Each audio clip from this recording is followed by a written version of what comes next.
Project Infinite. I'm Taylor. And I'm Tyler. And today is episode 6. We're going to be talking about polarity and duality. Right from the get go, I'm just going to hand it off to Tyler here. In today's episode, just like you said, it is about polarity and duality.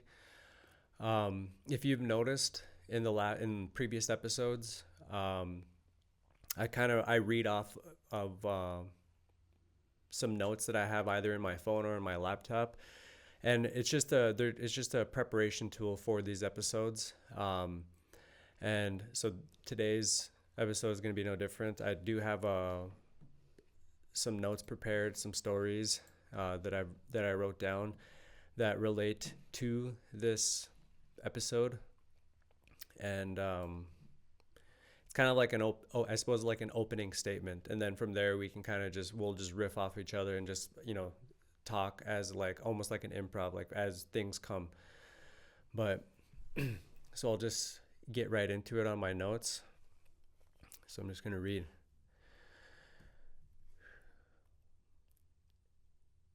In a quick nutshell, we start off in the arms of oneness, complete stillness, silent and balanced, pure awareness, pure consciousness, pure observer. All is truly one. All things are you, and you are all things. There is nothing outside of you. You contain it all. An infinite amount of experiences, all happening inside of you, all at once. You know what you need. You know that you need to change nothing, and all plays out the way it's going to play out. And it doesn't matter because all things that can happen are happening. So you see no point in needing to change it. Until a small part of you decides that something needs to be changed, or it wants to experience something specific. Then from there, you lower a part of yourself into the game of separation. Depending on the level of experience that part of you desires to experience will determine how deep into the game you need to go. There is the part of you that is going into the game into various levels, and then there's that part of you that contains all of your levels of experience for that particular part that enters the game. There will always be the whole of you that is outside of the game, containing the entire game. This part of you knows its true nature. It knows that no part of it can actually be harmed. It knows that no matter what experiences occur, everything will play out exactly as it's going to play out. This part of you knows it needs to change nothing. But the part of you that goes into the game will undergo a forgetting. Little by little, there is a forgetting. The closer you are to the whole, the more you remember. As you move further from that whole, the more you will forget. There are various levels, infinite levels of experiences where the forgetting isn't an amnesia. The further you go into the game, the more separate you become. Not actually, though, because you could never truly be separate because the Creator is all that is. No matter what you do, and no matter how far you go, you will never be outside of the Creator. But you can live in an illusion of being separate from the Creator. The way to enact this illusion is the forgetting process. You can completely forget that you are a part of the Creator. You can also forget that others are also a part of the Creator. But there is that part of you that will always remember its true nature. Your spirit will always remember. Your heart will always remember. These things you can ignore for as long as you want. In reality, there is no time. There is only eternity. But you aren't going to travel that forgetting for an eternity. At some point, you will gather what you needed to gather, and you will feel that pull inside of you, and when you do, you will follow. From this point, you end the forgetting process and begin the remembering process. You remember who you are, and from there, once you remember, you can consciously create yourself anew and become the creator that you are, rather than unconsciously making choices and have the experience of things just happening to you and playing the victim. And forget that everything you are experiencing was at some point in your journey the effect of a choice you once made. You can consciously decide now. So that's what I wrote. The next part of this um, is kind of is I took some inspiration from Neil Donald Walsh's Conversations with God. So I'm kind of loosely base a little bit of I'm gonna loosely base these quotes. Um, so before going further, we discuss the deepest part of this separation, and this is where we get duality. From here, we get the illusion of being completely separate from the Creator. But this duality is also a part of the Creator, too. It is one of an infinite amount of games within the imagination of the Creator. From this level, there are many beautiful and wonderful experiences that can be had. This duality, you get to experience being something other than what you are. Like we talked, there are levels to this. What is being said is that opposites are illusions created for us to experience certain things we otherwise could not experience. Duality adds relativity to experience something seemingly other than ourselves or other than what we are currently experiencing. Two great polarities are alpha and omega, which allows relativity to be. Without these 2 points, without these two ideas about things, no other idea could exist. Every human thought and action is either based on love or fear. There is no other motivation, and all other thoughts and ideas are derived from these two, but in reality, they are simply versions of the same thing. This is what is called a sponsoring thought. The thought behind the thought behind the thought. The first thought. We love and destroy and love and destroy and love and destroy. This is how our reality is built upon. We got here by our thoughts and beliefs of the Creator. The first great lies told to man by man that God can't be trusted. God's love can't be counted on. That God's love is conditional. If you can't count on God's love, then whose love can you count on? If God withdraws from you when you don't act a certain way or behave accordingly, then what will stop everyone else from doing so? Here you pledge your highest love, you greet your greatest fear. When someone says, I love you, we fear if whether or not we're going to hear it back. If we do hear it back, then we'll immediately begin to worry that the love we just found we will lose. All actions become a reaction, defense against loss. Our idea around God's love being conditional essentially comes from the love taught to us by our parents. Oftentimes we feel this conditional love. Act and behave a certain way and we get rewarded, but behave in a wrong way, then we get punished. We marry this concept of love with God and then come up with a God that punishes and is vengeful. This idea is the idea behind the system we've created for ourselves. This idea of love is the driving force of our reality. A fear-based reality around this idea of love, conditional love, a fearful and vengeful God.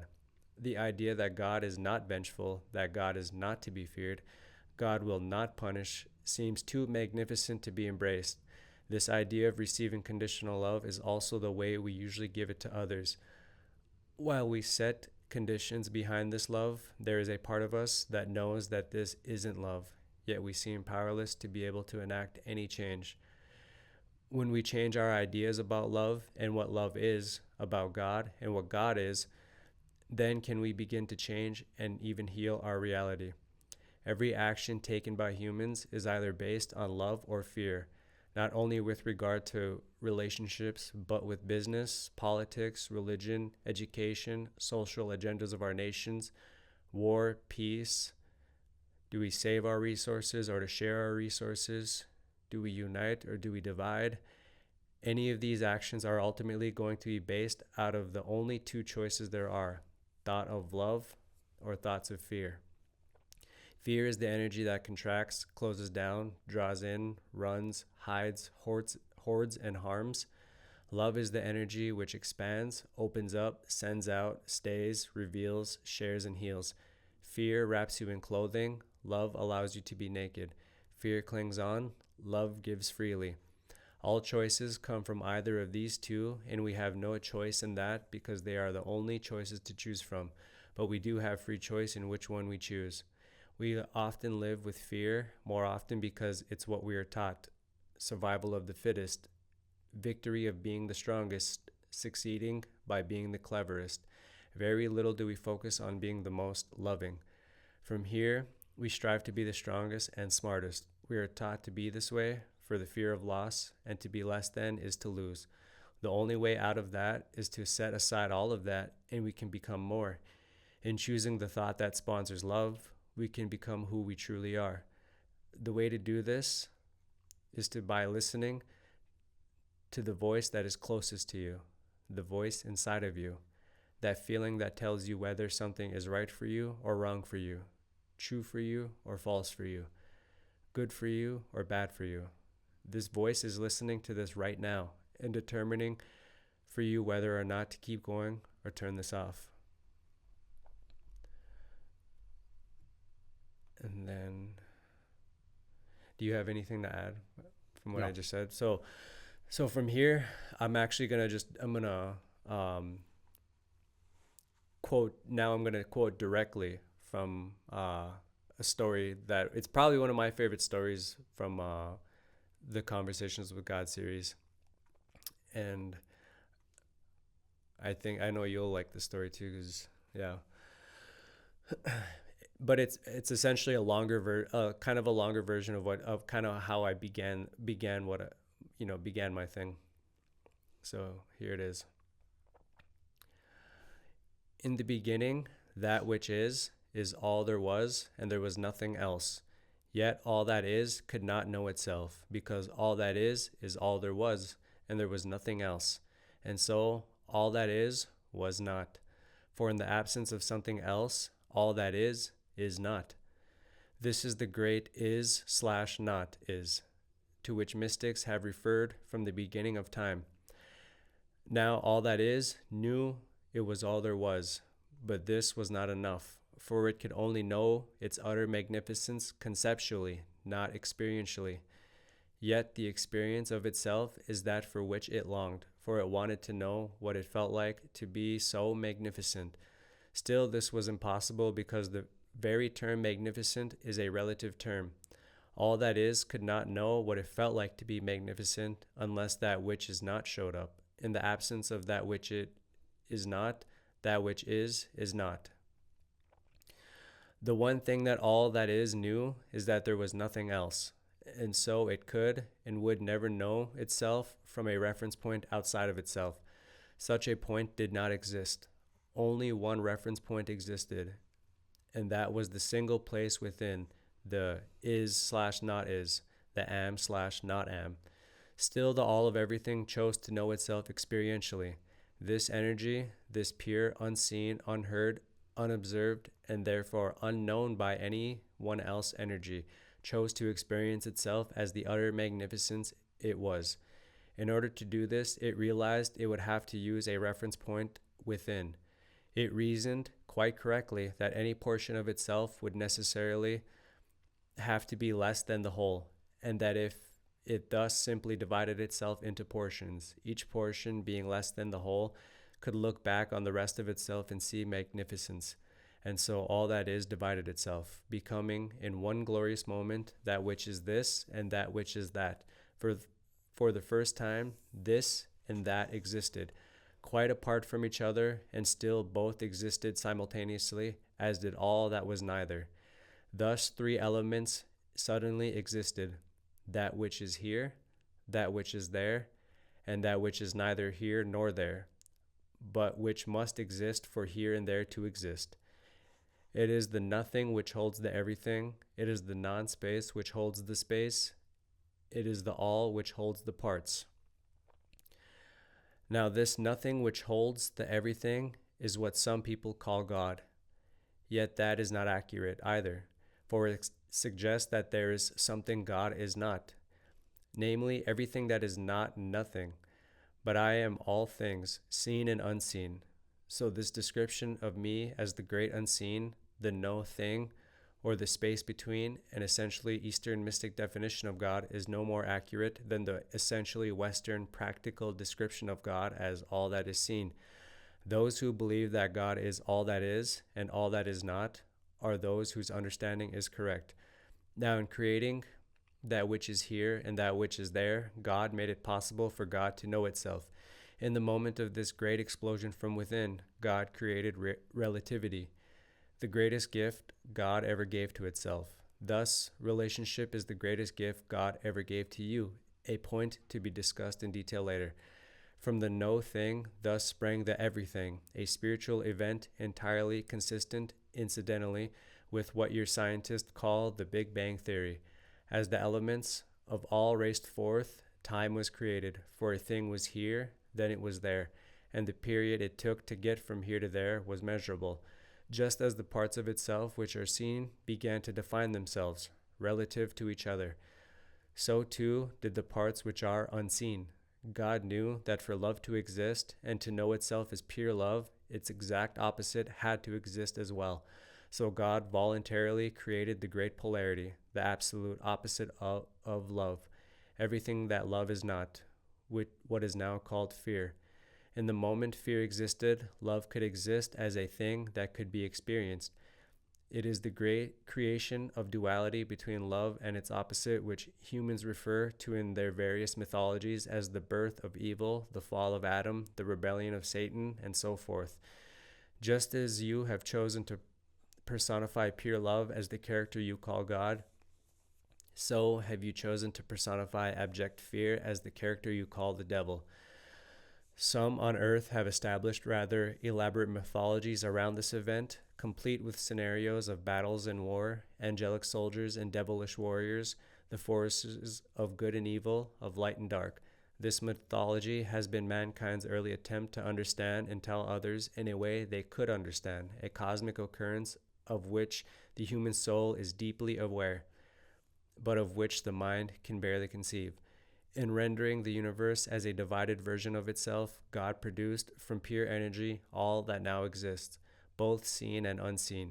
In other words, not only was the physical universe thus created, but the metaphysical universe as well.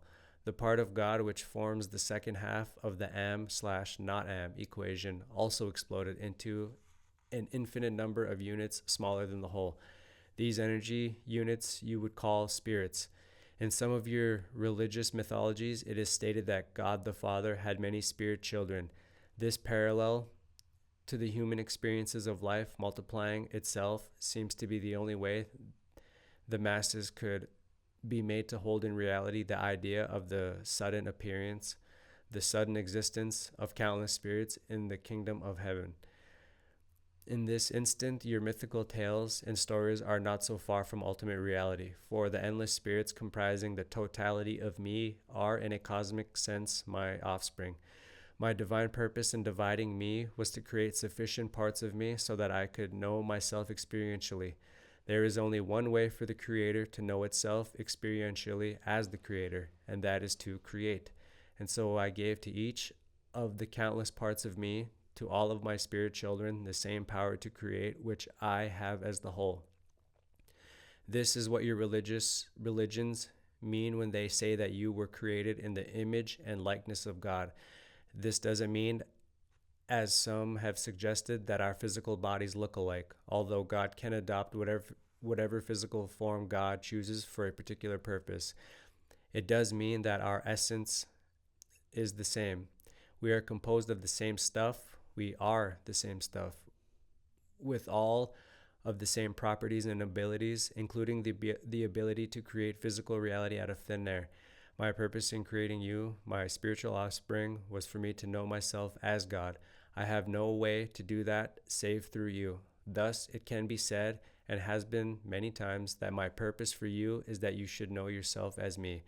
This seems so amazingly simple, yet it becomes very complex, because there is only one way for you to know yourself as me, and that is for you first to know yourself as not me.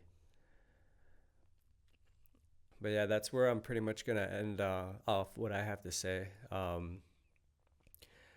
That whole story really, in my opinion, it kind of simplifies the entire, pretty much all of existence, in my opinion. Um, In order to experience something, uh, in order to be able to experience something, you have to you have to experience something else. You have to experience something other than what you're currently experiencing, and that's where duality does come in. That's where polarities come in. It's almost kind of a weird play. It's like a weird playground. But of course, when we get to the deepest parts of duality, like where especially where we find ourselves on here on Earth, it's not like it's common knowledge that that we're at least growing up or years prior to this, it's now starting to become more of a more well, I suppose, more talked about thing. Like you're starting to hear things like we are one. You're starting to hear things that are all things are connected. Even science start is recognizes this. Um, but The problem with modern day science is that it'll only take you so far because they're always trying to find the explanation with everything through observation, and a lot of things you can't explain um, you can't explain things that are beyond, I guess, three-dimensional comprehension. I think that's where modern day science really limits itself, and they're not really thinking in terms of duality and polarity. I think that's one of the biggest problems with modern day science, and I think that's why a lot of people have a hard time seeing the difference between you and I, and also seeing that we are one at the same time.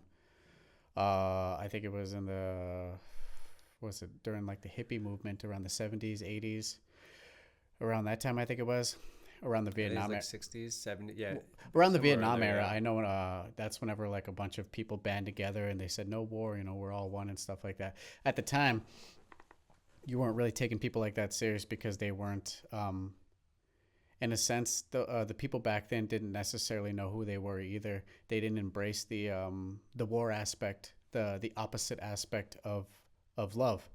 They were just fully embracing love all the time. They didn't embrace the idea of war. Whenever our soldiers were overseas in Vietnam fighting and stuff, so they were just kind of denying that part of themselves. They were on the right track whenever it came to embracing love, but they shied away from the war and they didn't embrace that part of themselves. I'm sure later on down the road, whenever they all, sometime later on, I don't know at what point they would have figured, you have to kind of just see both sides for what it really is. But I'm sure somewhere down the road they eventually figured it out on their own. A lot of people that came from that era. I mean, we've met a couple of them in our time. They definitely matured a lot since then.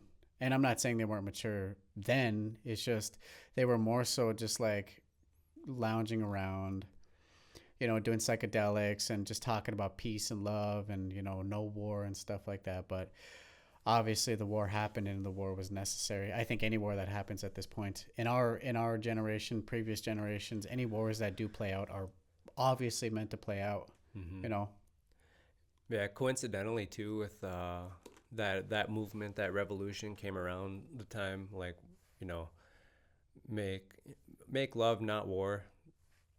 All that coincidentally came around the time when the atomic bomb, after the atomic bomb had dropped, because now humanity, now we possess the tools, the capability to completely destroy ourselves, to annihilate. If you watched the previous episodes where we talked about other planets that destroyed themselves, it's almost like a memory was unlocked within humanity, uh, and if you're someone who believes in like the idea, if you're watching this and you probably have heard the terms like star seeds or wanderers or stuff or anything like that, light bringers.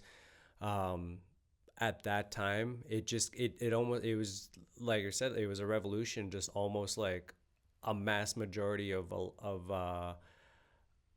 people all of a sudden were like, we don't want war anymore. Like we need to make love. And it just kind of it almost seemed like it just kind of came out of nowhere. It's almost like there's like humanity as a whole, Mother Earth as a whole.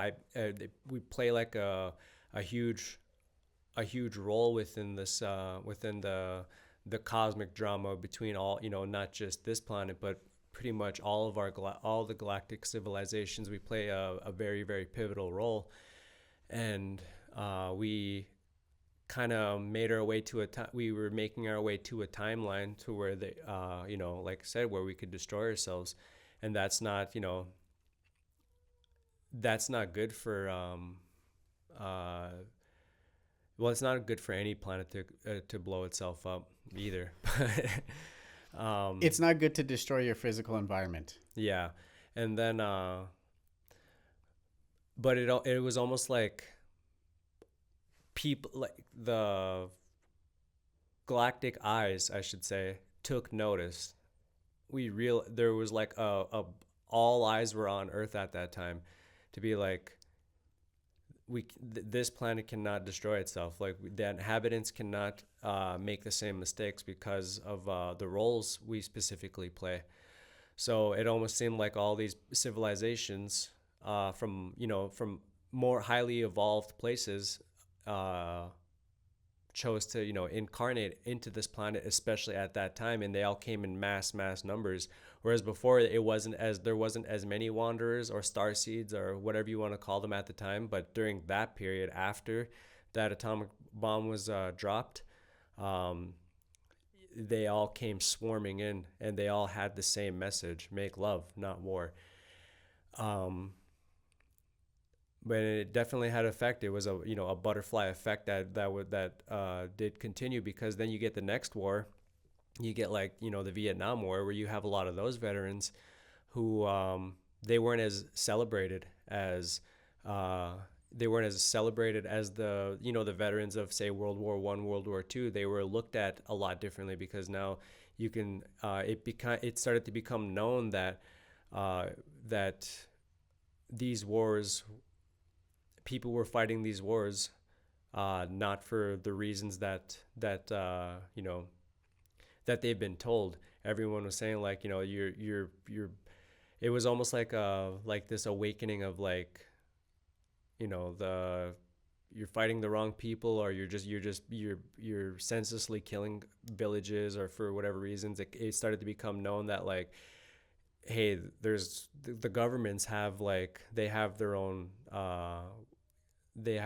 stake at this. They have their own interests that they're being served. So if you go and fight this war, you're helping them fight their battle. And we're telling you this, but and then there's a lot of soldiers who fought in those wars who still went and fought anyways, because they were just doing what they were told.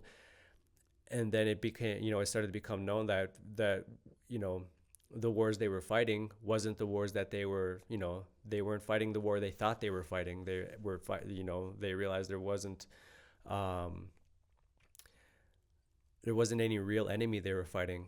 And then whenever they came back, it almost seemed like there was a lot more PTSD at that time. There was you get a lot more people introduced into all these traumas, that, like, there's a whole new, slew of this trauma that veterans carried into this time. And not just veterans, obviously, but the humanity as a whole, because what you do to one ultimately does affect the other. And then slowly humanity's just has just been waking up slowly. And then you get to the wars of, like,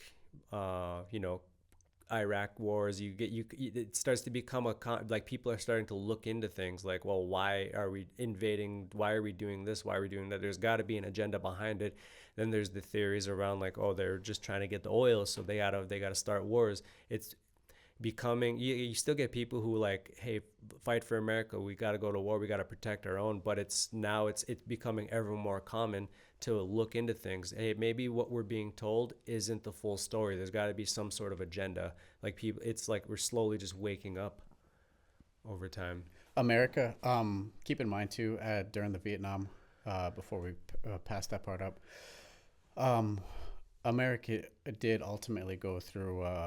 We did have like a form of karma come back and hit us in America. That was a you got to guys got to keep in mind too. That was around the opium, the heroin era. That's whenever opium really hit America at that time, and that's when we veterans. That's when guys were coming back from war, all doped up, and they were a lot of them were hooked on drugs, and then heroin started to hit the streets at that time and stuff, and so I guess no matter how you look at it, whether somebody was smuggling drugs into the U.S. or however you want to see it, it's still like a form of karma that Americans had to undergo and had to go through. There was a price that had to be paid at that point in time too. Mm-hmm. And with the PTSD thing too, with wars, the cost of war, if you're in a war, is you know you give up some of your sanity at that point, and you sacrifice bits and parts of yourself to be a war machine, and then in return you come back, and then you're no longer going to be the same person you were before. You're gonna always have, I don't have to go into detail about the type of memories you're going to have, but you're going to have memories that are going to affect you for the rest of your life. It's going to affect the way you sleep, your sleep patterns. It's going to affect your family, however you decided to you know manifest your actions and stuff. Whether you were, I guess, you could have came home and you could have just been an abusive person. You could have been angry. You could have been that guy in a bar who was always starting fights. You could have just been unapproachable. You could have been like a dog who has been neglected and abused. Somebody approaches you and right off the bat you snap, and you just become an entirely different person. But the good thing about this day and age though is I think going through a quantum leap definitely helped humanity evolve in a way that we didn't necessarily see back then, with the power of the internet, with the power of television. Now, obviously, everyone's going to have their own little, their own definitions of the good and bad about television and news and stuff like that. But there are some good parts that come out of the news. But now, phones, supercomputers, everything plays a major role in us being able to question everything a lot more. Whereas back then, you more so just had the radio and a black and white screen telling you what was good and what was bad. And people thought back then, like, that's good and that's bad and that's bad. I mean, they had cigarette commercials back then telling you smoking was good for you. And people were like, oh, then it must be good for you. So, I mean, it was pretty easy to manipulate the population back then. Whereas nowadays, you pretty much just use your common sense. You're like, well, the human body is all organic. And if I'm going to sit here and smoke chemicals and tobacco and stuff like that, then it's probably going to affect my health, and even on a spiritual and mental level, like that stuff can still affect you on every single level that you can possibly think of. I guess with the just going through this whole leap in our society right now, it's easy to look at things and I guess you can say kind of judge them differently from a different point of view. Mm-hmm. Looking at society completely different. I mean, obviously our great grandfathers and stuff never probably would have believed that we would be able to speak into a microphone and have our voices recorded, and being able to transfer information and being able to talk to people on the opposite side of the world and get more of a clearer inside take on why we're doing the things that we're doing. Luckily, the internet, cameras and stuff has like a godly complex to it. You can share information and just be able to debunk lies. Mm-hmm. And that's the good thing about having all access to all this stuff, Yeah. And at that point in time, I guess, during, like he was saying, whenever the atomic bombs were dropped, certain entities became interested in Earth, and that's whenever you start to hear about Area 51 and all these, the Roswell and all these exchanges between the government and extraterrestrials and stuff like that. That's whenever the Earth became a really high traffic area for those types of exchanges. Now, whether you believe it or not, whether you care whether it happened or not, I believe things like that happened 100% without a doubt, because you don't just have human beings on this planet for thousands and thousands and thousands of years and then just out of nowhere somewhere between like the 19th century up until now, we just all of a sudden built computers and televisions and radios and were able to transmit data and stuff like that.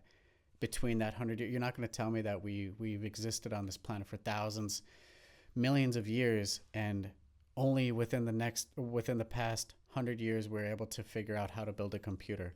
At And some point in time, we had to have been given this technology to be able to help us uh, take a leap in the time continuum, I guess you can say. hmm yeah, that oh, that kind of reminds me, that makes me think about I'm gonna do my best to kind of try to lay this down, and I'm gonna try to like make it make sense, because there's like a lot of different components when you think about these things. Because when we were talking about at first it started with, because you when you look at like say Viet when you look at the difference between like say a Vietnam veteran and a World War II or World War One veteran, somebody could ask the same question like, well, they went through War II, like back in those days, they weren't as traumatized. They didn't come back as traumatized as World War or as like a Vietnam veteran, especially at those times. You also got to look at the. You also have to look at the timeline at the same time too. Um, I'd say back in World War One, World War Two, like all you really had was the radio. You had you had some movie, you had like silent movies. You had very easy like there was no reason to not believe what was being told to you through the the radio. There was no reason to not believe what the newspaper was giving you. There was no reason to not believe what the next a guy coming from a town over to telling you, hey, a war is coming. You automatically you believed it, like you just believed it. There was no reason not to. Um, there wasn't you basically they're very asleep. They're just the wars. America's under attack. We got to go fight. Yes, let's go fight. No, you don't even have to question it, because that's the time. That's the time. That was the era they grew up in. You don't have to. You don't question what's being told. You don't have to. You just go out and do. You go out and fight. Um, and then there was, and then you get to a certain point in, especially in like technological advances, where people started to realize that, hey, like we can potentially control, we could potentially manipulate the minds of people. They'll listen to anything. There was this, I might butcher the story a little bit, but there was this experiment one time that this radio show guy did, where he went on the news or on his show and just started saying like, hey, like there was a ship that landed, and all this in alien attack is happening. And then people listening, they went into a frenzy, like they really believed this. They truly like believed what was happening, and there was a frenzy that happened. Then they later realized that, like, of course it was just a show, but that was a good experiment to show like we could really do so. We could really go into the minds of these people and start doing things. Then you get into the timeline moves forward. uh then you get the hippie revolution, the make love not war. People are taking psychedelics, they're expanding their minds. They're like, there's more to this than what we see. There's more out there than what we currently experiment or experience. Then you get they if you can if you can activate your subconscious mind through these substances, well, then you can put somebody on these substances. They activate their subconscious mind, and you can plant things in their subconscious mind. They realize that this is also this is another thing that they can do to they can plant things within your subconscious mind to really to unknowingly you're unknowingly being manipulated without even knowing it. Then that's where you get people say there's conspiracies, but it's also kind of fact as well. The whole MK Ultra, the experiments on people's minds through LSD, all these different things. This is all happening around this on this timeline of after the hippie revolution, during all this, during like the whole Vietnam War. Then you wonder, like, we're looking at um, there's a point now we're waking up to something. We're starting to realize that we shouldn't just listen to what's being told to us by the radio. Like, um almost like that experiment of like, hey, like there's an alien attack happening right now, take cover, everyone believes it, and then next thing you know, they're like, yeah, we're just kidding, it was just a show. Then people, that almost in a weird way, that was kind of like that worked for them, but it also worked against them, because at the same time people are like, holy crap, we really believe that, but it turned out to just be a show. Maybe, that kind of plants something deep into your subconscious of where, like, maybe I don't have to believe everything that's being told on the radio. I don't have to believe everything that's being told to me. And then here, that it's almost like an inception, like that idea just grows inside of you. So where, like, you don't, you shouldn't have to believe everything that's being told to you. But then you get, like I said, then you get to the, the experimenting of psychedelics, of where, um, yeah, things can be planted into your subconscious mind. And then, people have like a conscience afterwards, like after coming back from where they're so, they're heavily traumatized. They're, um because you have all these images, the television, the radios frequencies. You have, you don't know what to believe, you don't know what's true, what isn't true. You kind of just in this world of confusion. But there's a part of you now that knows that, like, what I'm doing is wrong. And like you said, you sacrifice whenever you go to wars like that. You sacrifice a part of yourself. There's a heavy price that is paid. You sacrifice, those though every person you kill, you're almost sacrificing a bit and piece of yourself at the same time. And then, so that's kind of like, I don't know if any of that made sense. I hope it did. No, it made But sense. like Totally. that's like the difference between like the veterans of then versus the veterans of like the world. Like they were in completely different eras. One era where there wasn't there wasn't access to a lot of information. You kind of just took everything at face value. You kind of just had to you kind of just had to take what was given to you, versus an era of like where more you're being given more information. You're still not being told, you're still not being given the full picture, but you're given more, you're able to access more information. And then of course now we live in an era of like, you can almost access almost any information, almost all the information you want. But we had to go through all these eras of war because there's something inside of us that wants, you know we want that peace. Yeah. Keep in mind too that the any war that ever has ever taken place on our planet, like I don't think you and I see them as good or bad. They just kind of happened. Mm-hmm. But anybody, obviously, there's always people that are affected by these things. The people that went, the families that were affected afterwards, and stuff like that. I think the thing we like to stress upon is that um, the soul. It was an already agreed upon thing. The soul chose beforehand to go to war. It was gonna. It was already one of the wishes of the soul that it wanted to experience this type of thing. It wasn't like it was just happened at random, and somebody just they just randomly were chosen to go to war, and God played unfair and stuff like that. I don't see it like that. It's an obvious, on a soul level.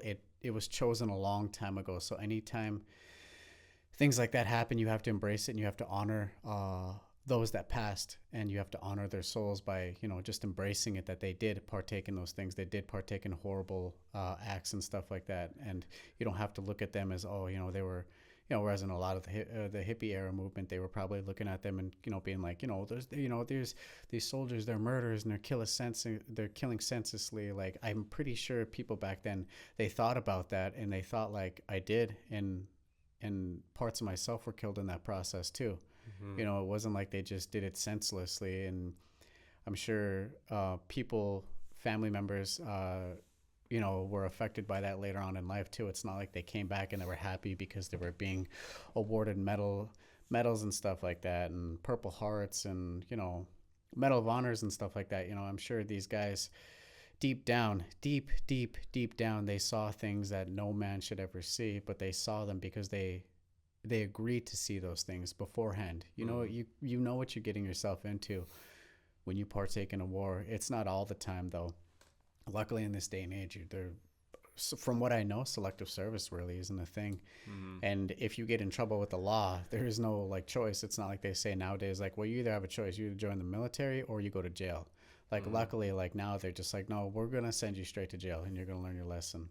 Whereas in back then, you know, I mean, it was a lot easier because you can just take somebody who has a huge criminal record, clear their record because they went to war. But ultimately, I mean, luckily nowadays you send them through mental exam. You know, you have to do the mental examination, the emotional examination, and stuff like that. And if somebody displays sociopathic behavior and stuff like that, you know, you're probably not gonna be able to enlist. You know, but I mean, it's different nowadays.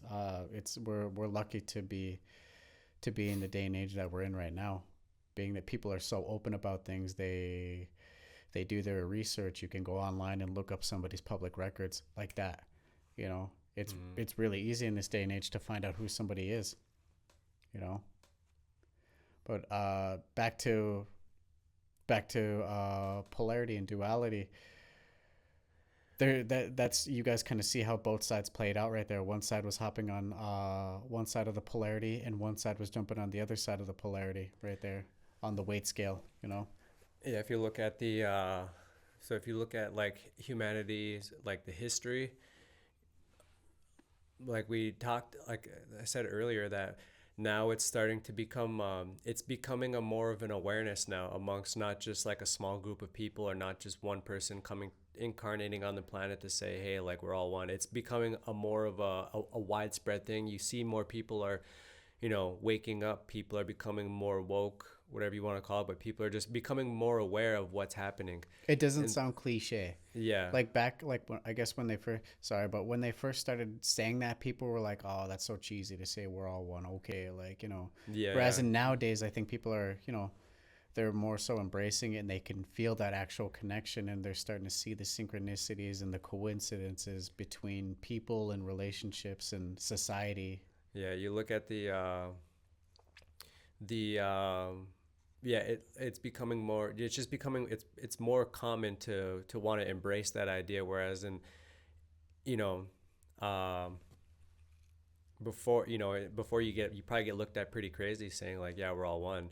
Even not even in the during the hippie revolution and all that, like, yeah, they were looked at as kind of funny. But if you were to said all this stuff like pre World War, like we're all one, you would have just, no one would have even looked at you. No one probably would have even batted their eye at you, or, you know, who knows. But like I said, now it's a more embraced idea, and it's be only growing.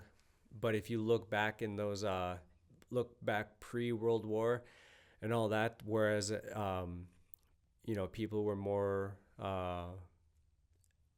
asleep, but there was coming a time where that forgetting is coming to an end, and people want to start, the heart of humanity no longer wants to travel in that direction anymore of wanting to forget its own nature. There Then you get things like you know, basically turning around, wanting to start remembering, but in the during that process of remembering, just like anything, there's going to be like sort of obstacles in the way. You're going to have you have people who have shepherded that way, who shepherded humanity into the forgetting process, and in that time, in that process, they gain all they understand the process. They get to all sorts of power. They get all sorts of they the control. They've been directing humanity in this forgetting process the whole time. But the heart of humanity wants to start remembering. The shepherds, the ones who have led humanity away from that, away into the forgetting, you know, it's almost like they're realizing that humanity's waking up. So in order to stop that, or at least slow it down, they gotta, you know, put up the smoke and mirrors. what's the best way to get humanity to fight each other? What's the best way? You create a war somewhere. You create war. You just war after war after war. Keep creating war, so that way humanity can. You'll never truly stop the process, but you can definitely slow it down to where humanity doesn't want to wake up. Humanity can stay asleep and stay fighting each other, stay forgetting, stay the separation. But you know, you're only gonna you at some point the scales are gonna tip. That magnet is gonna pull you at some point back, no matter what. Um, so then, like I said, you get to those points where in humanity's history where you in the process of uh, remembering, that's where you get, make love not war, like we're all one. Just little bits of little bits of like your what where you remember something, you're starting to remember something, but then we're still, we're still going to war, we're still fighting each other. But as time goes on, we just remember more as a species, keep remembering, and then that's where we're able to pierce through that veil a little bit more, where we're able to like question, like I said, the Iraqi war. That was like another big thing. You get huge events like, well, it's a touchy subject, but you get events like 9/11.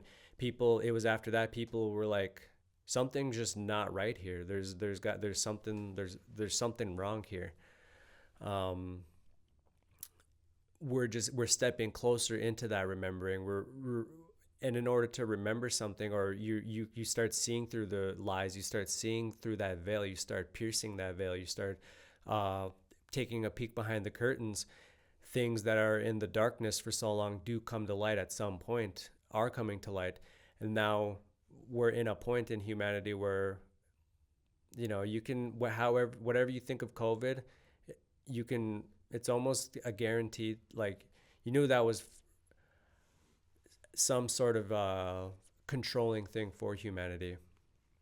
Um, and people see through that. People just see through those kinds of things. Um, but essentially, what I'm trying to say is, we're in the remembering part of humanity's journey. Humanity's just is remembering, and it's spreading. Yeah, the only with evolution only goes, I guess, forward. It's not one of those things where we can just keep on. We have to take responsibility and look at our actions. There's no way that you can just keep on living a life of lies and pushing our problems off to the side. That's just not realistic. That's not there. That's not the way forward. I'm obviously interested in the whole. Everyone's with things that are happening with SpaceX and stuff like that, and talks of going to Mars and stuff like that, and possibly inhabiting Mars. That's great and all, but we're not going to be able to run away from our problems here on Earth, no matter what we do. Like, I know some people think that, like, oh yeah, this planet's dying. Not everyone thinks that, but there's obviously some of the older generation that think like this planet will not live any much longer if we keep on going the direction we're going, and if we have another nuclear war.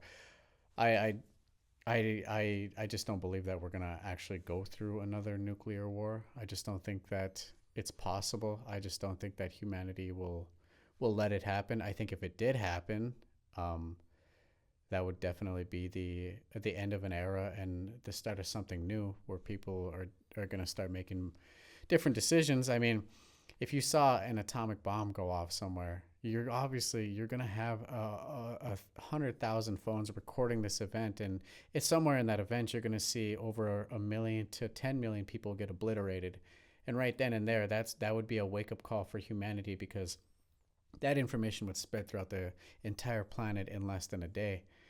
And once that hits the Probably not even less than a day, probably in 5 minutes. yeah, and once that hits the mass consciousness, I mean, I'm sure people are gonna think like, We gotta we get our just shit together. we just obliterated that many people, and it's not just like you're killing men, you're killing babies, you're killing women, you're killing animals, you're killing living beings by you know setting off an atomic bomb. And right then and there, obviously, if we were to go through something like that again, like I said, people are that information will spread in 10 minutes, Yeah, you 10 minutes tops because of the internet. yeah, and of course with like dropping the bomb on um, Hiroshima, uh, it's really possible for parts of the world to not even receive that information, like to not even know that was a thing. Of course, people anywhere with a radio definitely heard of it, but there are parts of the world who could definitely go through that and not even realize that was ever a thing. Nowadays, it's a hell of a lot harder to try to hide something like that Yeah. because, like I said, like everybody, like the entire world would know about it in a minute. Yeah. I think humanity just has to embrace their shadow selves. That's one Yeah. of the biggest things to moving forward and to being able to evolve as a species and as a human being. We're not meant to go backwards, and we're not meant to be bad. I guess you can say we're just meant to be. We're just meant to move forward in our life. Yeah, if we were to start colonizing Mars, like we're gonna, if humanity doesn't do any real work on itself, uh, it's just those same problems are just gonna Yeah. follow right up to, follow right up there, and uh, until humanity really starts to look itself in the mirror, I don't think we'll ever leave the planet. Yeah, it would be like it would be kind of like that work scenario where like you there's a workplace, this job, and people just keep getting hired and people keep quitting. People keep getting hired and people keep quitting. Well, like that's an obvious sign of a toxic workplace, right? Mm-hmm. So no matter what, you're not going to be able to have happy employees and have a less turnover rate unless you change the infrastructure of the place. You can't if you have a business where people keep showing up and they quit and they show up and they quit and they keep saying, "Well, I don't know, we just can't seem to hang on to employees." Well, you should take a look at either the owners, how things are being ran, management and stuff like that. That's usually the place to start. It's not the employees that are the problem. It's the people that are in control that are usually the problem. It's the people that are the shot callers. That's where you start. And then a lot of times, believe it or not, some people don't want to look at that. They just want to say, well, we're just going through a rough patch, and you sometimes the person above it all doesn't even want to embrace the idea that maybe your management team sucks, or maybe You as an owner just suck. yeah, you just don't want to see your business thrive. You just want to just let things keep going the way they are, and that happens a lot. You know, it happens a lot with businesses and companies and stuff, and 10 years from now they're gone. They eventually just break themselves down to a point to where they're like, well, they get to where they finally want to do something about it, but it's already too late. Mm-hmm. you know well, you should probably start the work early in the very beginning. That's just like a tiny little tiny manifestation of like a world within a world within a world. Like, everyone lives on this planet, but we have our own lives to live. And within your life is another life that you're living. When you go to work, that's another life that you're living right there. And sometimes that life can be miserable because, like I said, it's just things aren't being done. Positive change isn't happening. It becomes toxic. It wears on your mental. The same can be said about daily life out in the open. You can see problems happening everywhere. No matter where you go, you're going to see something. You're going to see there's no reason why we should have people begging for money on the corner of the streets and stuff.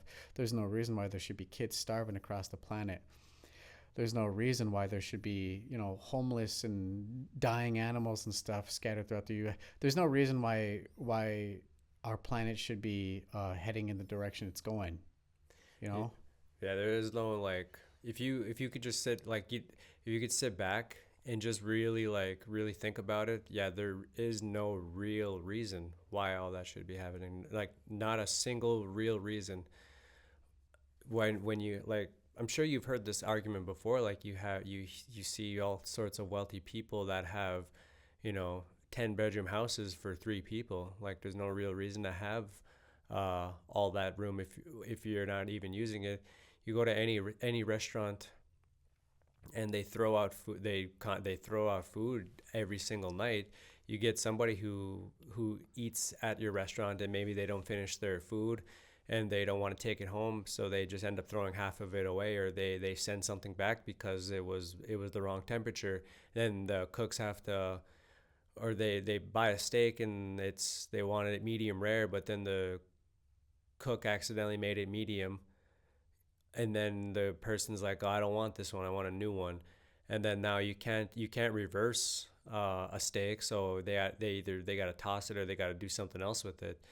But the point is like there's little things that are happening every single day. Why, there's like I said, there's no real reason why anybody should be starving when all this food gets thrown out. Like it's not it's not that's not one restaurant. Think of how many restaurants there are in just a small town. Think of how many restaurants there are in a city, just one city. Now imagine that every single city in the world with all those restaurants, all the towns in the world with all those restaurants that food gets tossed um, daily, multiple times a day, morning, night, morning, afternoon, night, 24-hour joint. Just imagine all that food that just gets tossed daily, day after day after day. There's no real reason why anybody should be starving. You get all these. They said you have all these houses with all these rooms, and not even all of them are being occupied. Uh, With this, that thing with wealthy people too. I know a lot of people, a lot of, if you're a viewer, and I know everybody loves their sports, but like, why are we paying an athlete $250 million contracts to play basketball?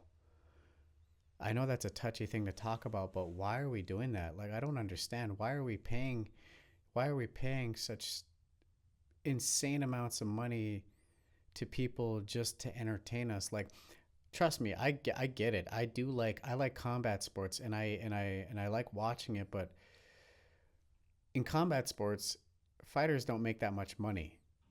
So I can understand their point of view and why they do fight, because even just a little bit of money, a $10,000 fight, that's realistically, that's not that much money, but it could make a small difference in someone's life. But if we're paying people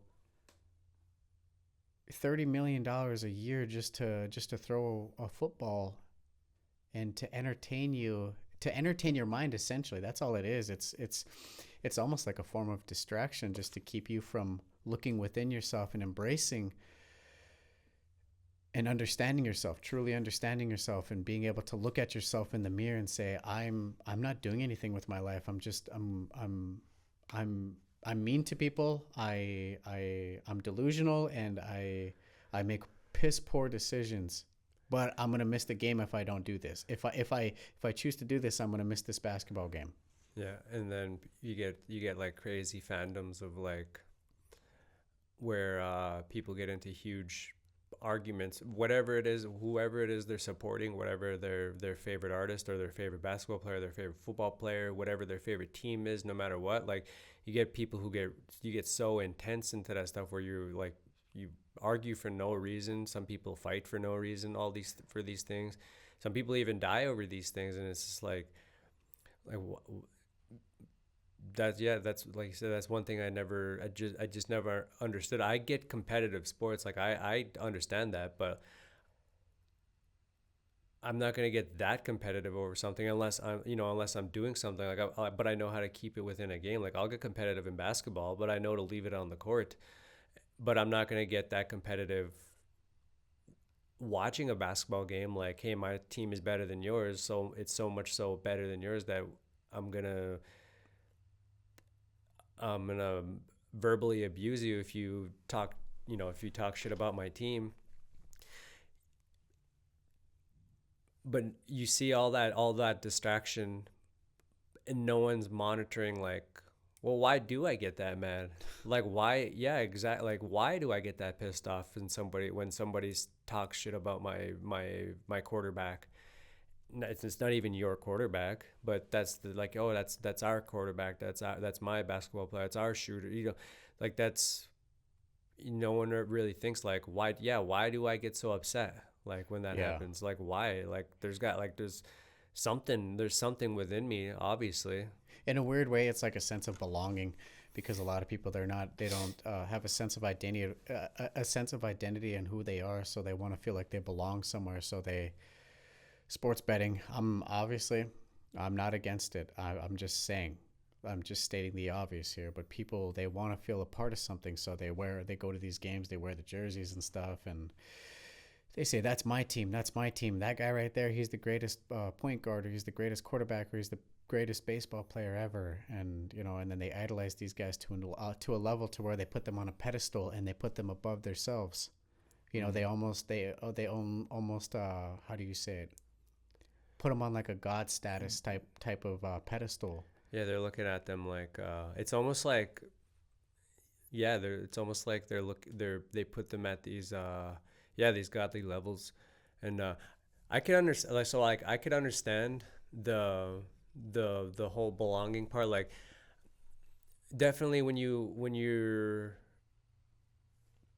like, say, I know there is a sense of unity in there whenever you go into a bar or you go into a restaurant and you're all wearing the same jersey. Then you all have something to bond over. Like there's a sense of, yeah, there's like that sense of belonging. There is that sense of unity. Like we're all like your team. Like you, it's almost like your team wins. Like we all win.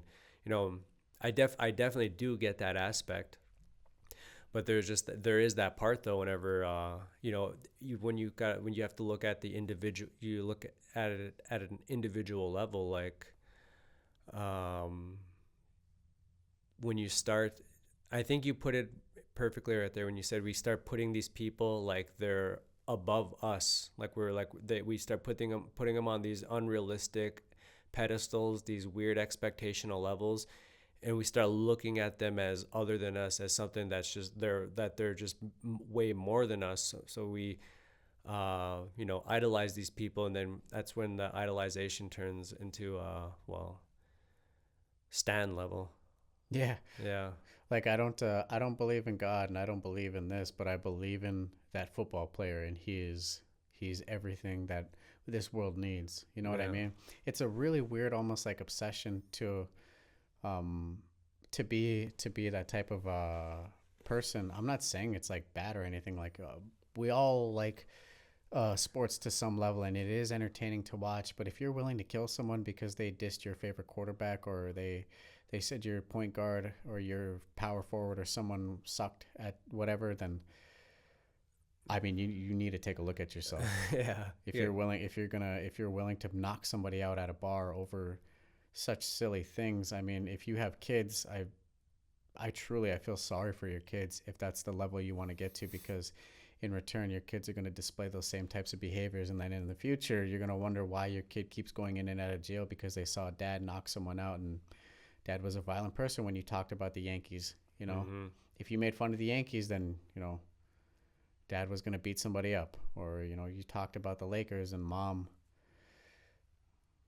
was a huge Lakers fan and mom was willing to beat somebody up over that. Mm-hmm. It's just I don't understand it why you know we start we the point of that is there's just so much money. We can These guys, they turn around and they do commercials and then they say help us donate to this cause and this cause.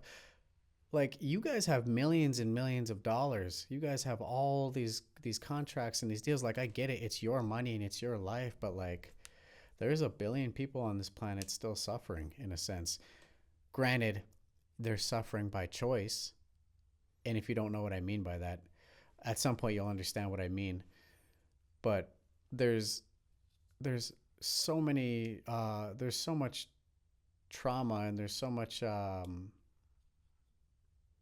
starvation and there's so much people suffering on this planet right now from not having just having the lack of something, whenever there's all these people that can make such huge huge contributions and differences in people's lives. Like if you want to be seen as a god, that could be a godly act right there. If you have access to doing all of this stuff, and if you're able to, this is not a shot at Elon Musk because I like Elon Musk, but if you have access to build a spaceship, I'm sure you have the funds to be able to like at least change 5 million people's lives. You know what I Mm-hmm. mean? There's just too many people that stand on corners, and there's too many kids that are starving, and there's just too much tyranny going on right now in this day and age. Like if you don't understand the problem, this problem has been an ongoing problem for a couple generations now. And if obviously if we're still carrying the same thought patterns we're carrying now than what we did back then, granted it is slightly changing, obviously we need to keep on changing, and we need to keep on going towards more of a positive polarity, I guess. Mm-hmm. Now I'm not saying lean all the way towards the positive polarity, but what I'm saying is this would be the negative and this would be the positive. Well, right now we're kind of favoring in the negative a little bit. You know what I mean? And that's where the sports and the war and everything plays into. But there can be a balance in there. But we have to start leaning more towards the positive until the scale is balanced. And once we find that sweet spot, we'll know. Yeah, it's okay if you. Yeah, it's okay if my team loses. Stuff like that. Like like it doesn't really affect me in any real way. If people had kind of had that mindset, like, yeah, maybe my coworkers are gonna talk shit to me. Maybe they're gonna make fun of me, but is that really gonna affect me in any real way? No, I Yeah. can let it Do go. do I really want to beat my coworker up because he said something bad about my team? Probably not. It's probably going to get you in trouble. Do I know it's friendly banter and hey, I can talk a little shit too. Can I keep it within a game? Can we keep it in friendly fades? Stuff like that. Like where you're not taking it so serious to where it's like it's actually happening to you. Stuff like that. Yeah. But this kind of whenever you brought up the polarity of like positive and negative, that's obviously when we look at evolution. We we're taking a different kind of going a different route right here. When we talk about evolution, there are evolving our consciousnesses, evolving through the densities. There's two different polarities. You may have heard them, maybe not, but there's the service to others, and there's the service to self. Both paths are equally valid in the eyes of the creator. Um, and you can travel either path, all the way back throughout your entire remembering process too. There are those paths as well of it might be kind of surprising to some people like that you like why anyone would want to evolve in a how can somebody evolve in a negative sense. If you think that way, of course you're probably leaning more towards a positive polarity, but it is very possible for somebody to evolve in a negative sense, because essentially you're you evolve in a sense of where you start to remember the creator in some capacity, whether you are the creator or you start to remember that if you're on the positive path, which is service to others, you're probably there's a part of you that is thinking like, I'm the creator, but everyone else is the creator. How do I live in that fashion? What can I do to keep evolving in that sense? Whereas in a negative sense, you can if you look at it as the service to self, you start to it starts to become like, I'm the creator, so that means all people have to do what I do, have to do what I say. I control the game. If I'm the creator, that means I can do whatever I want to anybody, and nobody can tell me nothing. You can evolve in that sense, and then you can become very clever, very very wise in that sense. Essentially, they have to evolve closing their heart. They evolve in the sense they ignore all signals from the heart.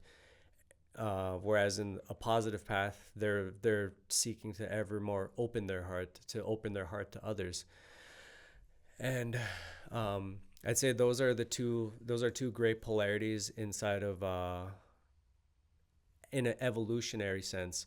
And like I said, it is very possible to evolve in the negative sense too. That's probably a huge that's probably a um, that might be a surprise to a lot of people, because when you think of evolving and growing, you think in the terms of like you have to do good for others, you have to evolve in that sense. But evolution is evolution.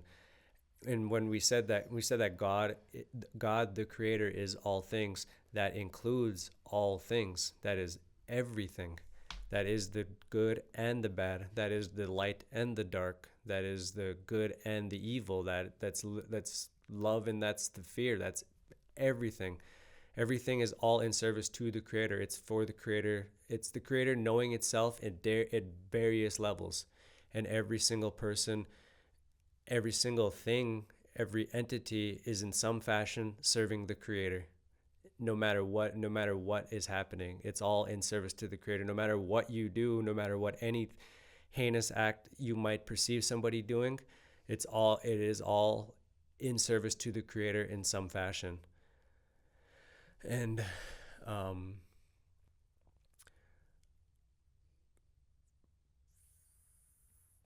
yeah, no. I don't know if you Yeah. have anything to say. If you have anything to say to that. Um,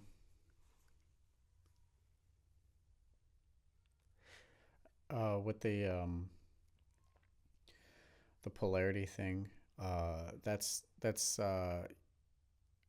so that again, you guys got to keep in mind too that you carry these two energies within you. This masculine energy and this feminine energy. You can be leaning. You can. I think we spoke about this in I forget which episode it was, but we spoke about this in the past before too. But you can be on the negative spectrum, and you can be really feminine oriented, or you can be masculine oriented. It's not like it's not like where we say like everything business or business decision based is masculine or feminine. Mm-hmm. Those are just the two energies that are balancing, trying to balance itself out inside you.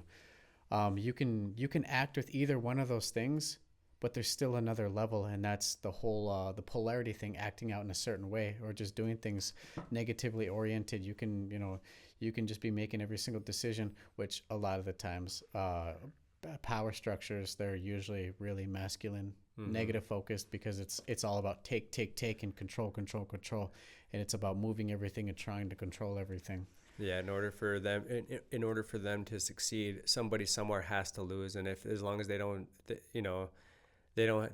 For the most part, they don't care who's losing, as long as they're gaining something, as long as they're gaining their wealth. And like I said, in order for the wealth to be gained to that capacity, somebody somewhere has to lose. That's the game of it. And um, another thing I thought of too. At some point, though, in your evolution of service to self, service to others, I'd say for the majority of humanity on Earth is really service to others. I'd say even the most negative, appearingly negative people too because um, are for the most part in a service to other fashion, because on the I'd say for the most part everybody's doing what they think is the best choice, that's gonna that is um, serving the all.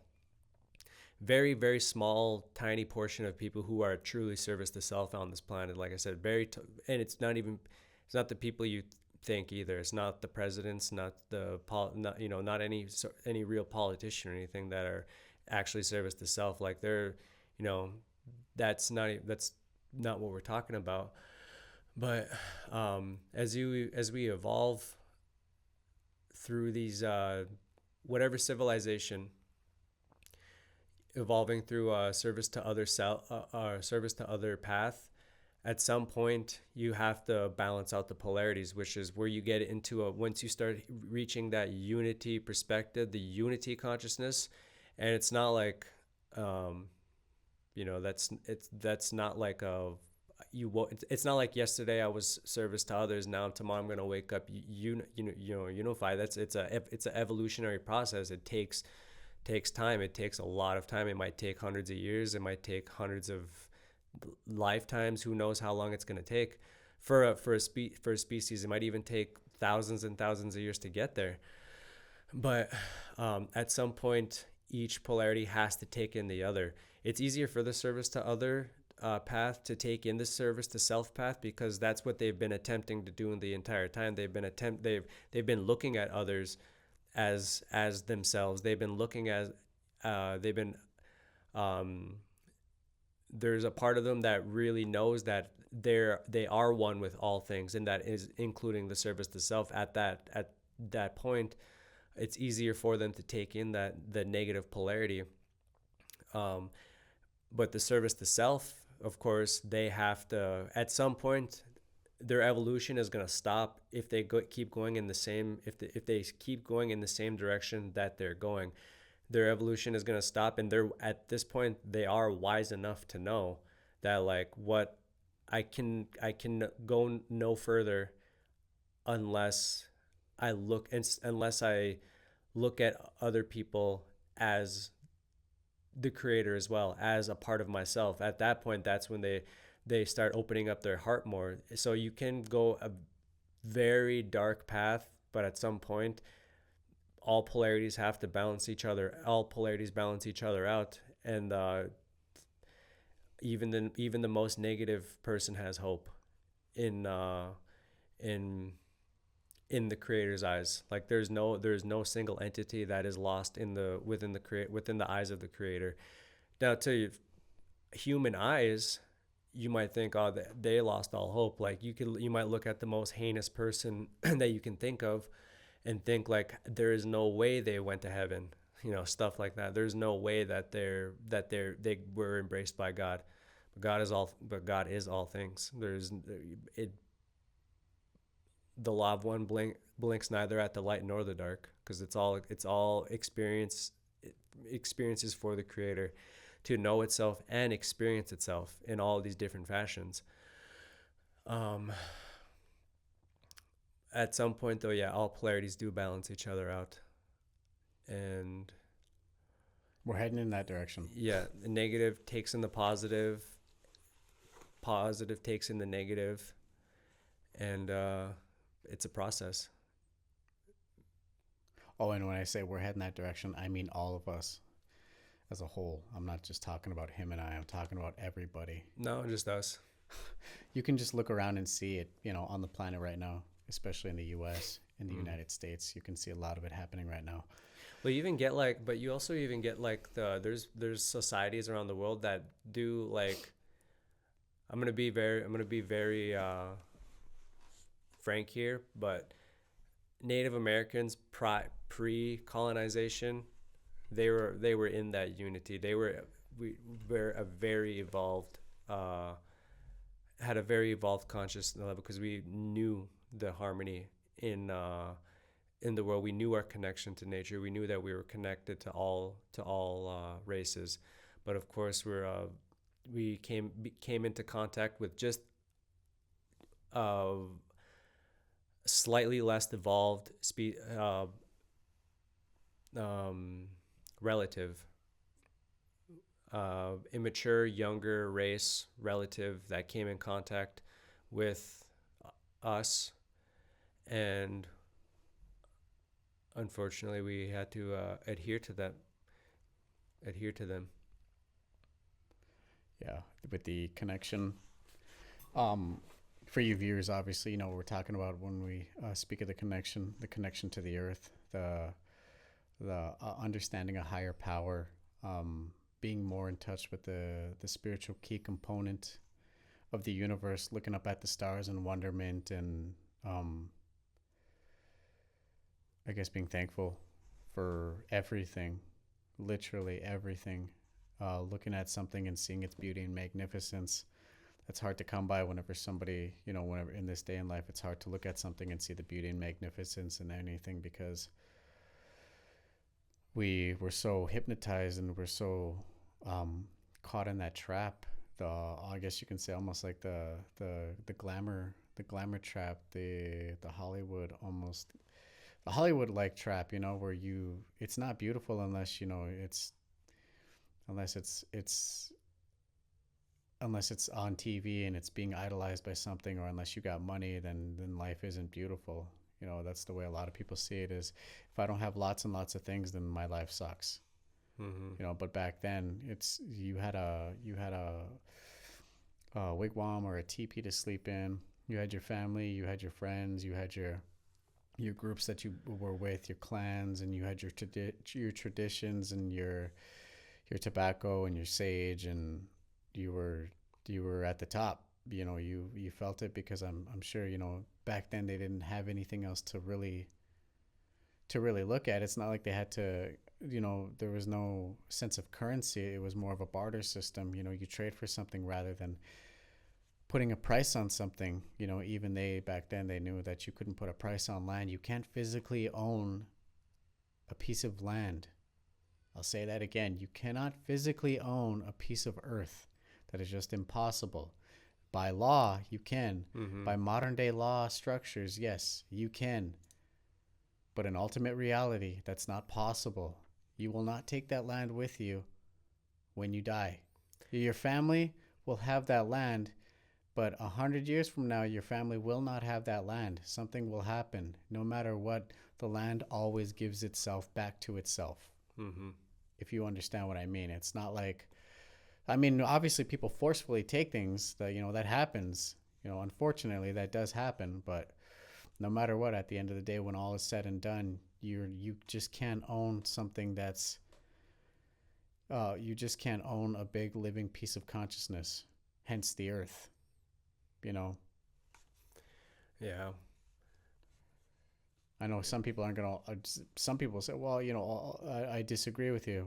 That's totally fine. That's totally fine. But when you really think about it, if you can look at Earth and see that Earth is producing grass and microorganisms and bacteria and animals and fruits and vegetables, like that's obvious signs of life. It's pretty obvious that this Earth is living. What makes you think that you can own that piece of Earth? Yeah. If you like say, let's just say like right now in the let's say the neighborhood that we live in right now.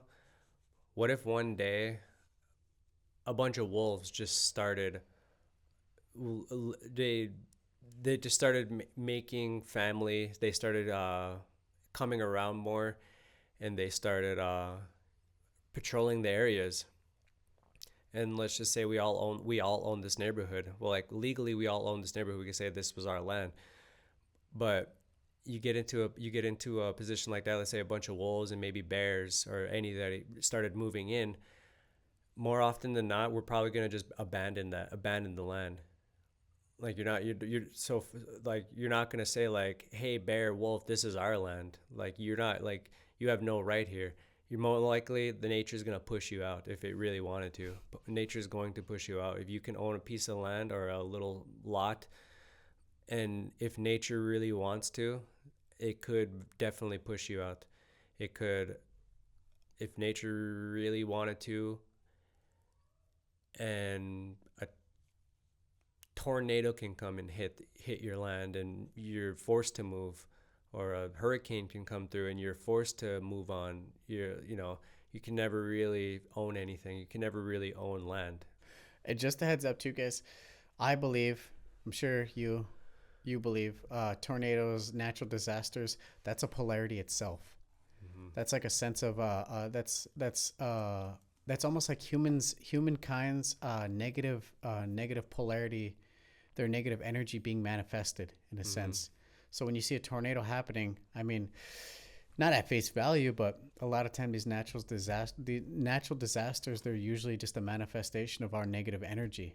It's all of our projected negative energy and thoughts and our actions being put back into the system, and in return, the Earth will show you that mirror effect and say, well, You guys are destructive. This is what destructive is. Yeah, a bunch of like bunch of blood spilled or anything. A lot of wars. All that energy does soak into the earth, and the earth has to shake out that energy somehow. It has to get rid of that energy, and oftentimes it'll become in the form of an earthquake or of volcanoes or destruction. Like it's like you guys want destruction. Here's destruction. You guys are creating destruction.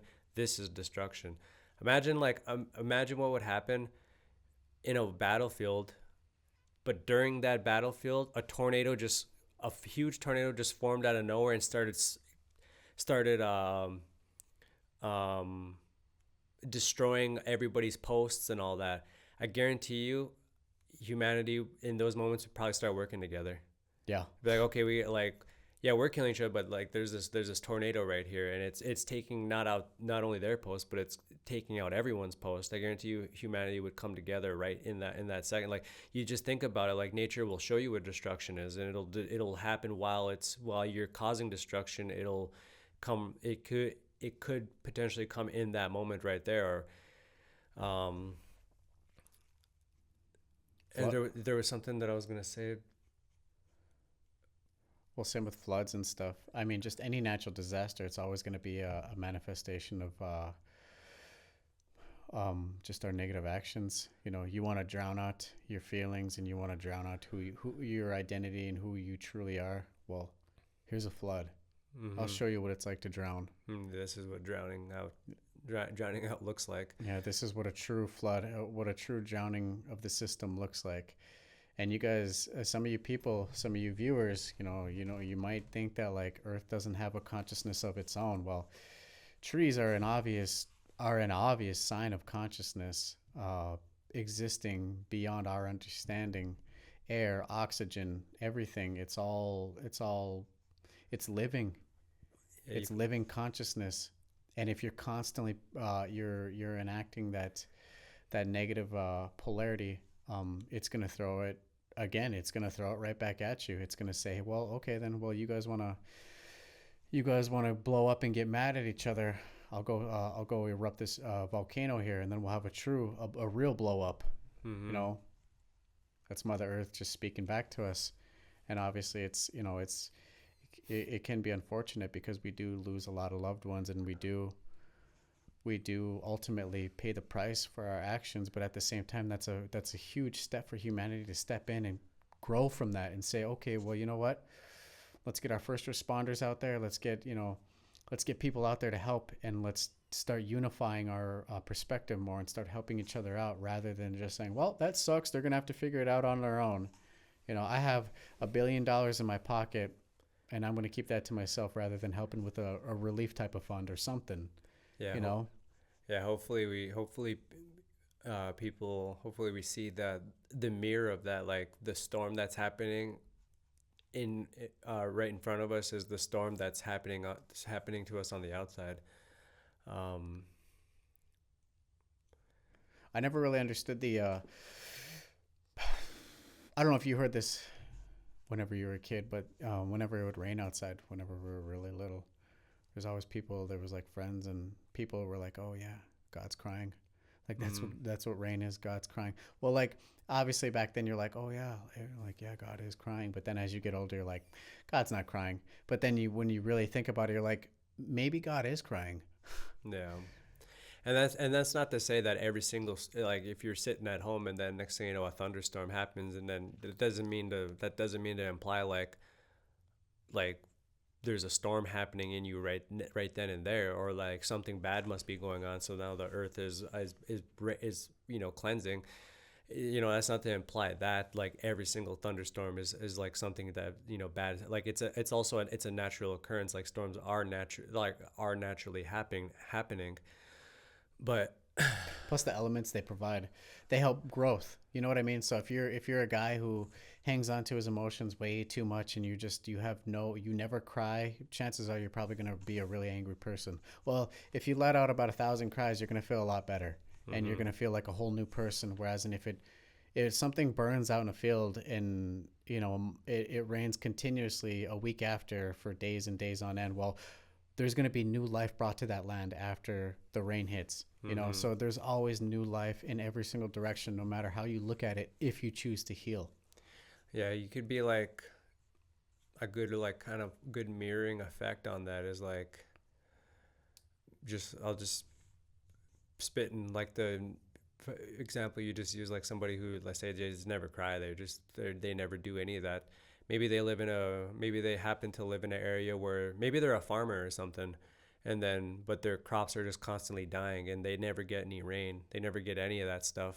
They're just wondering, but then they're just pissed off and they're angry and they have all this pent up stuff and they're just not letting it go, they're not expressing it. But every year their crops are dying and they can't understand why they don't get any rain, but the farmers in the town over or a couple miles that way, they get the rain, they always get rain, but they never do.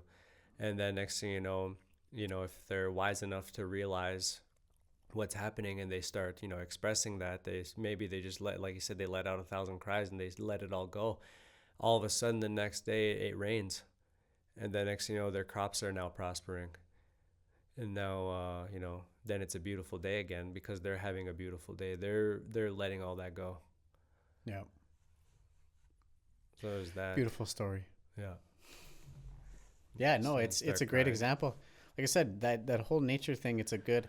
I just don't understand how people never looked at these occurrences and never thought like, oh, that's us. Like that's like what's happening with humanity right now.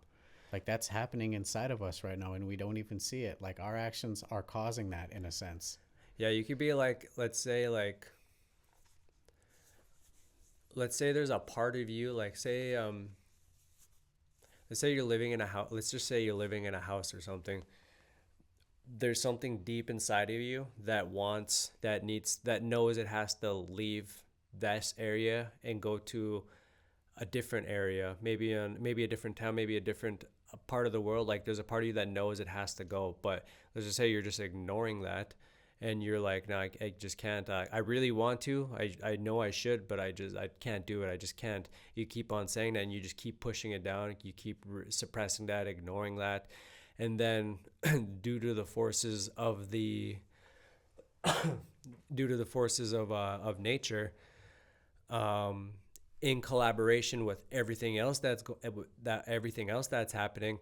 Um, maybe there is a storm that does occur, and then next thing you know, maybe your house just happens to get destroyed in that, and now you're forced to deal with those consequences. Uh, and then you could you could either take that as a gift to be like, uh, to leave it all behind and go do what you set out to do, or you can stay in that mess and try to pick up the pieces and try to rebuild again what was, try to recreate what was already there, stuff like that. Yeah. Any I guess my advice would be anytime there's an opportunity to fix your problems or fix yourself, ultimately take it. Yeah, If somebody puts their hand out to you, take it. yeah, like each person in, like maybe each person in that neighborhood has like a different reason, they have a different like reason for the experience of that storm. Like maybe for you, there's that deep part of you that wants to that wants to leave, but you're not leaving, and then your house gets destroyed. Now now you have now you have no choice but to leave. um but maybe the person next door, their house also gets destroyed, but maybe for them, maybe there was a deep desire inside of them that wants they maybe they're like, I want to experience rebuilding something that was destroyed. How do I rebuild something that's destroyed? And maybe, maybe that's what happened. Maybe that, that's their experience of that storm.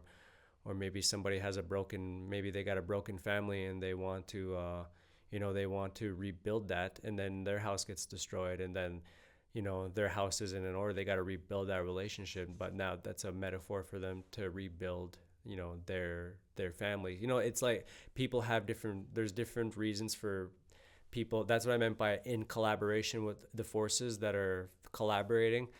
every person is going to experience that for their own, differently. And then you might just get that one house that's just unscathed. They're just doing everything right. Yeah. And it's going to happen on a conscious or an unconscious level too. The good thing about being on a conscious level or having that level of awareness is that you're aware of it happening, and you just kind of have to accept things, and you can either. Yeah, you can be like, you know what, this got destroyed, but I'm okay. I know I'm okay. Like, Yeah. I didn't want to admit that I wanted to leave. Now, now I have a fresh start. Like, you can look at it with a new lens. Yeah. Exactly. Yeah. That's what I was trying to get at.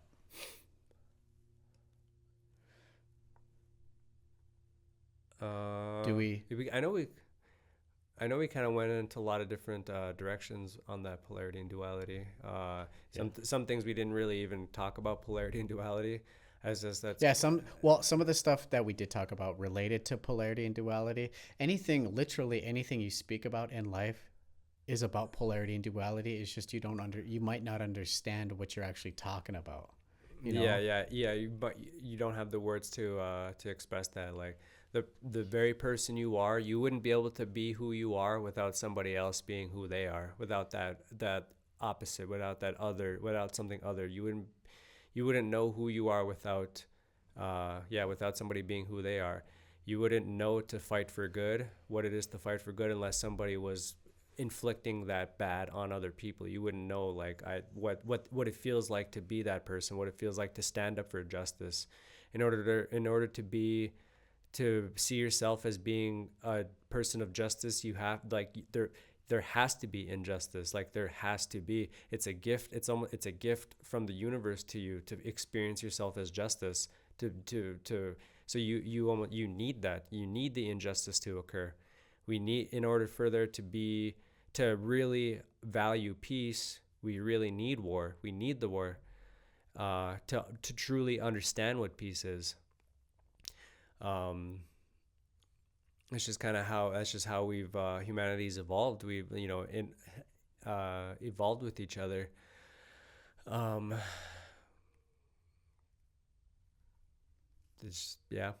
You need those opposites in life. You need those. You need the opposite end of something in order to be something. And in order to be a loving person, you also have to be. In order to be loving, you have to do something loving. But you also need something a little less than love, or the complete opposite of love, in order to bring that love, or to be that love. Um, you just need that. You need that stuff. Yeah, yeah. It's the only way to understand choice is to have two different options. Yeah, and then, like we said earlier, all choices really derive from either the only real two choices are. There's different ways you can put it. Like, there's either we're one or we're not one. But the energies that we're choosing in the realm of polarity is either love or fear. But in reality, even fear fear in its highest form is love. And just a great example of that, like, your child walks out into the road, and you, out of fear, you run to that child's safety, and you pick that, but you acted out of fear. Fear isn't, there's different forms of fear, but you act out of fear to because you you're acting in the safety of that child. It was a fearful response, but in that highest form, in its higher essence, you were acting out of love too. um yeah. Yeah. I mean, that's that's like an example from Conversations with God, isn't that? Mm-hmm. Yeah, I took that example. I might have butchered it a little bit, But but yeah, I just kind of like, that was like my vague memory of it. yeah, yeah. I was trying to think where that came from. Um, yeah, I mean, we touched down on quite a bit of stuff here today. Yeah, if you guys like, If you want to ever know a lot more about polarity, or like my things are read Conversations with God, read, look up the book, The Ascension Papers, or simply go into the Law of One. If you're to, then you can. There's a lot of great information on all these subjects. Yeah, the it'll definitely it'll open your eyes in ways that you might have not even thought were possible if you read those style of books. The books help me in a lot of ways, help me understand things that I didn't understand before. It actually, weirdly and oddly enough, I think I kind of understood a lot of the things that I read. I just got confirmation. Yeah, it's like yeah, it's in a way they well they served as reminders. Like these Yeah, are these things, these were things that we like I like truly, like we truly definitely knew, but sometimes you never really have the words to, sometimes you don't have the words to be able to describe something, but then you get something and it's like you have something to be able to express. I'd be like, oh, that's what I was feeling, yeah, that's what I was experiencing, that's what I was feeling. Now I have the words to express that. Now I know how to express that. yeah. And then whenever you read certain things through any of those books, any book like that, any book of that nature, and you read something and it just like hits you right in the hits you right here, right at home, and you're like, I knew it. But Mm-hmm. then you're like, once you're like, I knew it, and then you're like, well, I mean, I guess I already knew it all along. But it's like a sense of excitement Yeah, once like you gain some. yeah, like I knew that. Yeah, Yeah, exactly. I love that. Like it's like a eureka of I yeah, knew it. yeah. It's almost like science. Like once you get the you know something, and then once you get the data, and you're like, I knew it this entire time. And then you get that overwhelming excitement feeling. But then you at that point you can stand firm in what you thought you believed in, I guess. Mm-hmm. Well, what you thought was right, but turns out it was right all along to you, I Mm-hmm. guess. Yeah. If that made any sense at all. Yeah, it definitely made sense. And that's part of the, and that's kind of the problem. Like I'm better at sitting down and like sitting with these thoughts and be able to really flesh them out, write them. That's why I could write down stuff. Sometimes whenever you're on the spot trying to like interpret these concepts or ideas in your head, sometimes it might come out a little scrambled, and that's why I always say like I hope that made sense or in some way, because sometimes I feel like I just ramble a little bit. Yeah, But yeah. it happens. So we're coming close to the end of the episode here. I know Tyler does have a quote, some Yeah. quotes and stuff that he wants to read here to you guys that hold a lot of high value significance to us. So Yeah. I'm gonna let him take over here. Well, it's just one quick quote, but before we get into that, like I said, I just want to say, like you guys already know, like and subscribe to the channel, hit that notification so you know when we drop, and follow our pages on our social media, and you could email either of us, and that'll be in the description. But this is just a couple sentences that I like. This basically wraps everything up. Into just a few sentences. And it's a quote from Conversations with God. Ultimately, all thoughts are sponsored by love or fear. This is the great polarity. This is the primal duality. Everything ultimately breaks down to one of these. All thoughts, ideas, concepts, understandings, decisions, choices, and actions are based in one of these. And in the end, there is really only one: love. And that's it. Yeah, did you get that? Yeah. Listen. Yeah. Act with love, guys. That's all I have to say for the end of this. Yeah. Yep. So we appreciate the watch, guys. Make sure you tune in and Stay tuned. yeah, stay tuned.